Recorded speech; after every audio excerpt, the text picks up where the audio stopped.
Bismillahirrahmanirrahim. Assalamualaikum warahmatullahi wabarakatuh. Perkenalkan, saya Mia Azizah dari Universitas Nusa Bangsa Bogor. Hari ini akan mempresentasikan judul penelitian terkait dengan akumulasi logam berat CD dan PB pada ikan dan sedimen yang berada di aliran Sungai Cikaniki, Kabupaten Bogor. Sungai Cikaniki sendiri merupakan salah satu aliran sungai yang berada di kawasan Taman Nasional Gunung Halimun Salak, dan di sepanjang aliran Sungai Cikaniki ini terdapat industri pertambangan, baik pertambangan legal maupun pertambangan tanpa izin, sehingga kualitas air, kemudian kualitas ekosistem dari air sungainya itu makin ke sini itu makin menurun karena adanya perubahan lingkungan dan eksploitasi tersebut.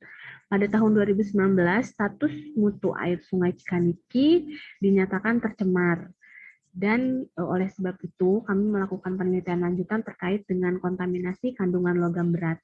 Tujuan dari penelitian ini adalah untuk mengkaji kandungan logam berat khususnya PB dan CD pada ikan Barbodes binotatus yang merupakan ikan yang dominan di aliran Sungai Cikaniki dan juga pada sedimen yang berada di kawasan aliran Sungai Cikaniki tersebut.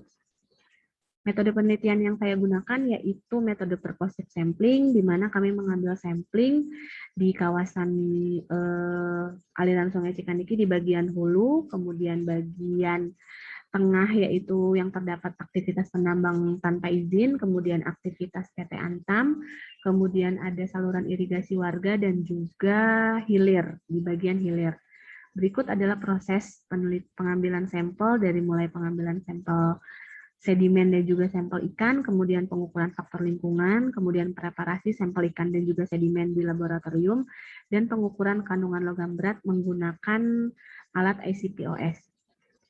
Hasil penelitian yang didapatkan untuk kandungan kadmium atau CD pada sedimen di Sungai Cikaniki terdapat satu titik yang melebihi ambang batas berdasarkan ANZEC tahun 2000, yaitu di stasiun kelima yang merupakan stasiun hilir, di mana stasiun ini juga banyak terdapat aktivitas manusia, kemudian juga di dalam aliran sungai untuk kandungan logam beratnya pasti akan terakumulasi. Jadi dari mulai asupan CD dari buangan pestisida ataupun buangan limbah, nah itu terakumulasi di stasiun yang kelima. Kemudian untuk kandungan logam berat CD pada ikan, keseluruhan stasiun itu melebihi ambang batas baku mutu yang ditetapkan oleh WHO tahun 1989.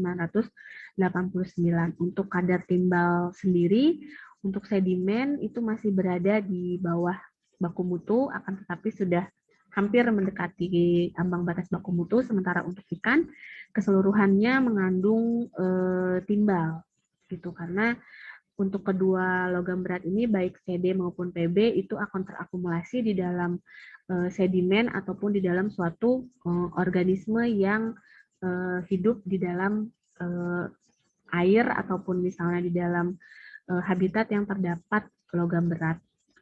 Ini adalah faktor lingkungan yang kami ukur yang ada di Sungai Cikaniki. Memang untuk kandungan BOD dan COD itu menunjukkan angka yang tinggi sehingga terindikasi adanya pencemaran gitu.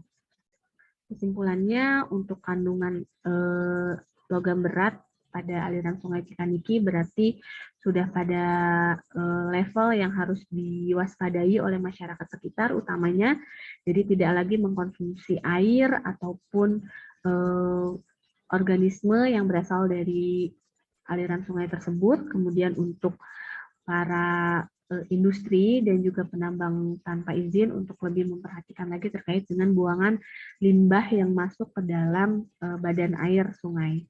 Sekian yang bisa kami sampaikan. Terima kasih. Assalamualaikum warahmatullahi wabarakatuh.